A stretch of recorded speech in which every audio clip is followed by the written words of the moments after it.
comienzan.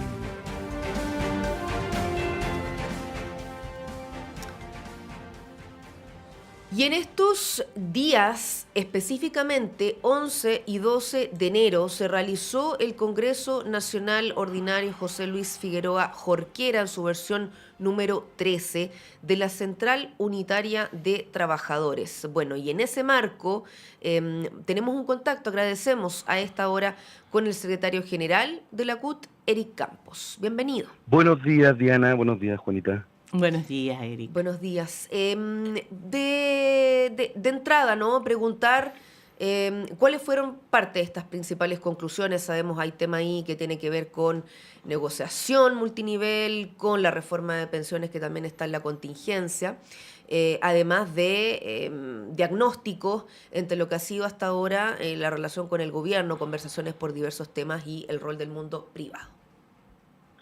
Sí, bueno, partamos por el diagnóstico, ¿no? Nosotros, si bien reconocemos que han habido avances significativos, puntuales, como los 500.000 pesos que el gobierno había comprometido para final de su periodo y dado una negociación con la CUT, que se dice poco, eso por parte del gobierno, eso va a ser posible este año, en julio de este año, ¿no? Y por lo tanto eso nos parece que es muy relevante y lo destacamos. Sin embargo, hay una reflexión colectiva del Congreso. Esto no es un problema solo de la directiva de la CUT, sino que hay una reflexión de sus más de 340 delegados y delegadas en señalar que hay una relación deteriorada, o más bien una mirada crítica en cómo se relacionan los distintos niveles del gobierno con los sindicatos, con la CUT en los espacios locales y también a nivel regional.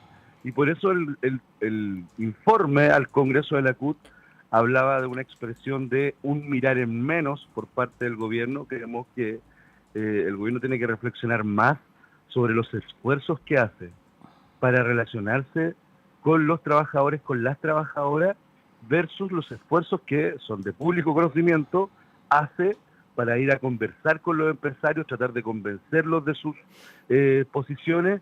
Y yo creo que ahí evidentemente hay una tremenda brecha que el Congreso dio cuenta, sobre todo porque hay un sentimiento de cierta decepción. Los trabajadores y las trabajadoras llamamos, sin complejos, no había otro camino, pero además creímos en el programa, a votar por Gabriel Boric, y lo que vemos es que quienes han sido sus opositores, recordemos el rol del gran empresariado en la campaña del apruebo, en contra del apruebo a una nueva constitución progresista, y luego la campaña en el a favor. Ambas la financiaron, en ambas salieron a jugar un rol de chantaje, en señalar que no iba a haber estabilidad si ganaban las opciones progresistas, y luego uno ve que el gobierno corre a reunirse con ellos en distintos formatos, uno de ellos el del lobby con Salaquet, que fue además muy rechazado también en la discusión del Congreso. Por lo tanto, ahí queremos hacer un llamado de atención, ¿no? Importante. Y lo otro, por supuesto, también denunciar el rol del empresariado, del gran empresariado. Aquí estamos hablando de la CPC, de los que mueven, de los que tienen el gran capital, ¿no? Y en ese sentido creemos que el empresariado también debe reflexionar sobre su rol. Su rol es ayudar a producir más, desarrollar más empresas. Nadie quiere un país sin empresas, pero en la medida que ellos jueguen a ser voceros de la derecha, a nosotros nos parece que ese rol se desdibuja. Por lo tanto, el paro que convocamos para el 11 de abril, para que nadie se confunda, es contra un sistema político que no logra acordar nada que beneficie a las y los trabajadores. Hay una suerte de empate político, y lo que buscamos con este 11 de abril, después, bueno, podemos hablar de las propuestas, por supuesto, pero lo que buscamos es romper este empate político que hay en un gobierno que cede cada vez más hacia ideas de centro y muchas veces de derecha, y una derecha que ni siquiera le importa que el gobierno gobierne con sus ideas. Lo que le importa es derrotarlo. En ese empate, en ese sándwich, al medio están los y las trabajadores que no ven que sus vidas mejoren. Eric, justamente sería interesante ver cuáles van a ser las demandas para este paro del 11 de abril, qué van a pedir específicamente, porque más allá, ¿no es cierto?, de las críticas al gran empresariado, hay que ver qué cosas dependen del gobierno que pudieran dar respuesta justamente a estas demandas de los trabajadores. Así que le pregunto, por un lado, cuáles son específicamente esas demandas y por otro lado, si hay conversaciones con los empresarios, porque leí el otro día un artículo que decía que el problema en Chile es la productividad, que no hemos avanzado 1 milímetro en productividad en los últimos 20 años. Y eso tiene que ver con un empresariado que da la sensación de que se quedó estancado, que no es capaz de mejorar con las características con las que manejan sus empresas para una mejor productividad. Sí, bueno, respecto a las demandas, hay un documento bastante largo, que hay demandas, por supuesto, que son que tienen origen de resolución en el gobierno, otras en el Parlamento, por eso yo hablaba del sistema político, y además hay algunas que son más de corto y otras de más de largo plazo. Sin embargo, para entrar en coyuntura, nosotros estamos planteando ahí que se generen un plan de acción integral concreto para resolver el problema de la seguridad de la y los trabajadores, particularmente a la hora de ingreso al trabajo y a la salida. Y lo segundo, no podemos estar esperando más en materia de pensiones. Hemos reafirmado, nosotros queremos un sistema que tenga un pilar solidario, donde el 6% vaya a ese pilar, que ayude a mejorar las pensiones del presente y del futuro. Ese sistema no puede tener AFP, ya han demostrado ser fracasadas. Creemos que ahí debe haber una institucionalidad pública que colabore en el pago, en la administración de los fondos, y por lo tanto creemos que esa es una cuestión fundamental. En materia más sindical, para resumir, estamos planteando que se envíe el proyecto de ley de negociación ramal, pero que no sea una construcción tecnocrática que finalmente no termina moviendo nada, sino que derechamente queremos seguir avanzando en lo que avanzó la reforma laboral de Bachelet, y que se le devuelva completamente la posibilidad de negociar a las confederaciones y a las federaciones. Algunos le llaman multinivel, otros le llamamos ramal, pero hay que buscar un modelo de negociación que le devuelva poder a los sindicatos, no porque sea un fetiche de los sindicalistas, como he escuchado en la derecha y también en el progresismo, sino porque está comprobado que la negociación colectiva es un instrumento de redistribución de la riqueza, y nos parece que eso es fundamental en un país tan desigual como el nuestro. Y sobre su pregunta de la productividad, yo comparto absolutamente con usted. Tenemos un empresariado muy dedicado a la política y poco dedicado a la creatividad y a resolver nuevas formas de impulsar los procesos productivos. A nosotros los trabajadores, cada vez que nos hablan de productividad, pareciera ser que el único significado que encuentran en el diccionario en Chile es que esa productividad tiene que ser trabajar más, ganar menos y bajar costos, que siempre afectan a la y los trabajadores. El problema del crecimiento en Chile, también hay que decir, es que hay un modelo económico, extractivista, monetarista, que se agotó. Y por lo tanto, el ideologismo de la derecha y de los empresarios evita muchas veces impulsar ese debate, que es un debate nacional. Ayer lo conversábamos con los compañeros del campo y nos decían, mira, poner por delante, por ejemplo, la cuestión de la soberanía alimentaria podría ser un factor de impulsar una gran industria alimentaria en Chile que permita cambiar el diseño en su base productiva. Quiere decir también, con lo que falta que hacer, creemos que hay un paso, pero como todo ha sido en este gobierno, es un paso que con muchas críticas. Lo que se está haciendo en materia de litio, en hidrógeno verde, deben ser no solo recursos que se van a extraer y sacar del país, sino que se deben construir industria y cadenas de valor en torno a esos recursos naturales. Entonces creemos que el problema del empresariado es que cuando le hablamos de esto, se están imaginando permanentemente modelos socialistas de economía, cuando de lo que se trata acá es que el Estado vuelva a jugar un rol, ponerle un motor a la economía en relación con los empresarios. Pero claramente a los empresarios le ha faltado capacidad técnica y política para abordar este debate. Quería aprovechar estos minutos que nos quedan para consultar lo siguiente. Se hablaba ayer de una suerte de cronograma, ¿no? O ya para la segunda quincena de mayo, respecto a discusiones ya más internas. Se habla de buscar el fortalecimiento sindical, se habla de revisar los estatutos, sistemas de votación, entre otros puntos. Y ahí se citaba que como mayoría dentro de lo que fue esta discusión del Congreso, venía la discusión política y luego la discusión estatutaria. ¿Por qué? ¿Qué estaban ahí en los argumentos? Sí, la verdad es que no fue una decisión del Congreso. Ujú. Nosotros realizamos previo al Congreso eh, 5 consejos directivos nacionales ampliados que son, pues, para que la gente lo sepa, son todos los dirigentes de las CUT territoriales y todos los dirigentes de las afiliadas a la CUT. Por lo tanto, es un espacio incluso, comillas, más amplio que el propio Congreso, porque para participar en el Congreso los afiliados y las afiliadas deben cumplir con ciertos requisitos, que es pagar las cuotas. O sea, quien gremio que no participó en el Congreso simplemente porque no pagó las cuotas. Y esos consejos directivos nacional ampliados, el último, previo al Congreso, definió que para concentrarnos en el debate político, hiciéramos un Congreso que abordara el diagnóstico de la situación política en Chile y una propuesta, una plataforma que nos permita ir al diálogo con otras organizaciones sociales, porque reafirmábamos que las causas del estallido social siguen vigentes y no están resueltas. Eso es lo primero. Y el Congreso resolvió poner una fecha, que será la segunda quincena de mayo, para abordar más que un cambio solo estatutario. Hay algunos y algunas interesados solo en cambiar algunas cosas. Nosotros creemos que en un país donde hay más de 13.000 sindicatos, cuyo herencia del plan laboral es la fragmentación sindical, pero por sobre todo la despolitización sindical, creemos necesario hacer una reflexión en torno a ese plan, que va a incorporar, por cierto, cambios estatutarios.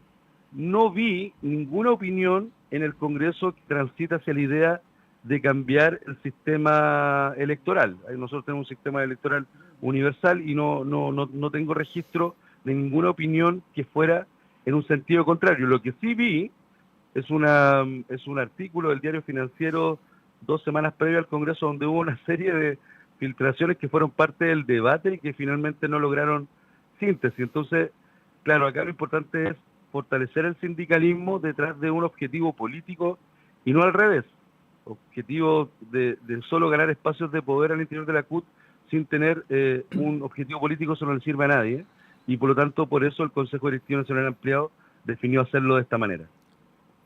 Sí, mencionaba el tema de la reforma previsional, y ese es un tema bien importante para los trabajadores actuales, para los pensionados actuales, para los pensionados futuros. Y ¿hubo alguna resolución, algún pronunciamiento oficial sobre este 6% que se supone que van a poner los empleadores y que son el motivo de que esté empantanada todavía esta discusión? Absolutamente. Hubo mucha discusión respecto de pensiones.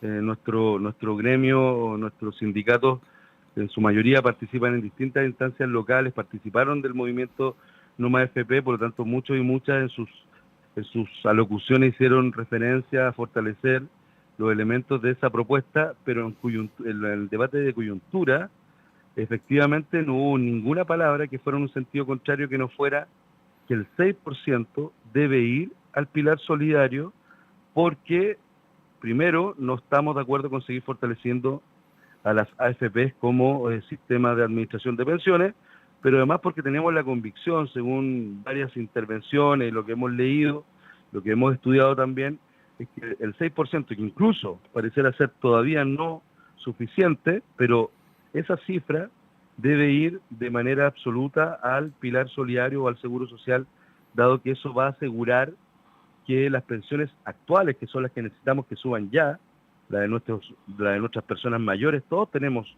una persona mayor en la casa o una persona mayor con la que nos tenemos que relacionar permanentemente desde la solidaridad, y por lo tanto creemos que ahí hay que hacer un gesto inmediato. Y luego, evidentemente, que eso permitiría subir las pensiones del futuro, así que nosotros en eso no tenemos un doble lectura. El 6% debe ir completamente al pilar solidario. Estamos conversando hasta ahora con el secretario general de la Central Unitaria de Trabajadores CUT, Eric Campos, a propósito, bueno, de esta reforma de pensiones, de otros temas que de hecho nos estaba detallando al comienzo, que fueron parte de las prioridades o las señales, los puntos centrales para ustedes como CUT, porque en algún momento, por ejemplo, cuando fue la ley llamada 40 horas, se dieron ahí instancias de diálogo, en algún momento también se llamó a otros espacios respecto de lo que fue en su momento la reforma tributaria. Bueno, hoy día estamos con el llamado al pacto fiscal. Se hablaba, ¿no?, de un puente con la ministra del Trabajo, Janet Jara. Esos puentes que en algún momento se destacaron, ¿se mantienen o algún tipo de modificación en el último tiempo o depende del tema? Pensando en las proyecciones y claro, estos espacios que sin duda son importantes en que las distintas voces tengan donde expresar opinión o hacer ver, ¿no? En este caso, lo que es la representación de trabajadores y trabajadoras. Nosotros tenemos una relación institucional permanente tanto con el gobierno como los empresarios. En Chile hay espacios de tripartismo. Cuando hablo de tripartismo, es la lógica de lo que plantea la Organización Internacional del Trabajo. Hay espacios del tripartismo, está Chile Valora, que es una certificadora de competencia, la Comisión de Usuarios de Seguro de Cesantía, está el Consejo Superior Laboral, donde por ley están obligados desde el gobierno a presentar los proyectos de ley que vienen en el futuro, pero son lugares más bien consultivos, ¿no? En materia de 40 horas, lo que la CUT solicitó en su minuto fue una relación de diálogo porque veíamos un mal proyecto que iba a llegar, que se iba a aprobar con excesiva flexibilidad y por eso establecimos que los pactos laborales que los pactos de jornada laboral fueran a partir de la relación con los sindicatos. Yo esto no lo quiero personalizar porque esto no es un problema de la ministra Jara, es un problema de actitud del gobierno en general, ¿no? Lo que vimos, por ejemplo, lo que hemos visto en el diálogo con los delegados regionales, lo que hemos visto en el diálogo con algunos seremías en algunas regiones, hemos tenido problemas, pero además cuestiones de forma. Mire, la negociación del sector público fue por un 4,3%. Al día siguiente de firmado el proyecto, todos se sorprendieron por creo que era un 0,7% de IPC del mes de noviembre. Y eso no fue traspasado al acuerdo.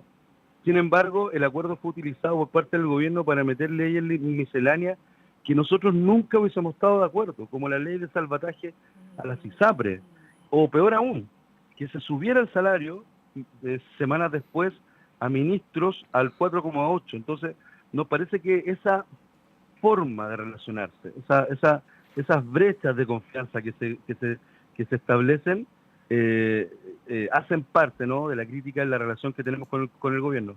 Pero adicionalmente a eso también le quiero decir, este no es solo un problema con el gobierno, es un problema con el sistema político. Hay un sistema político que cada vez más pierde adherencia en la ciudadanía y nosotros vemos con peligro ese relato cómo se expanden los sectores populares, porque quienes están hasta ahora canalizando, ¿no?, ese malestar, esa frustración, son los discursos de derecha y ultraderecha. Por lo tanto, también este es un llamado de atención al sistema político a que es necesario construir acuerdos concretos o políticas públicas concretas que ayuden a mejorar la calidad de vida de las personas y de sus familias. Y ese es un rol fundamental que tiene el sindicalismo, lo hacemos con total autonomía sindical. Esto no se trata de que algunos somos de partidos de gobierno y por eso debemos cierta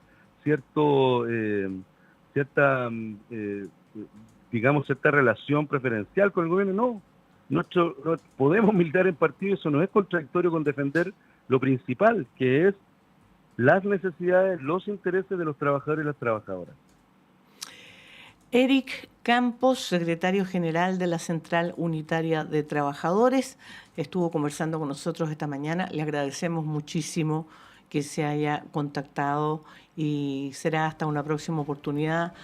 Ojalá cambiaran las cosas y no hubiera necesidad, ¿no es cierto?, de tener que paralizar. Bueno, muchas gracias a ustedes por la invitación, que estén muy bien. Buenos días. Buenos días. Chao. 8 de la mañana, 3 minutos. Segunda pausa en esta primera edición de Radioanálisis, me estoy adelantando. Primera edición de Radioanálisis, nos reencontramos en unos instantes.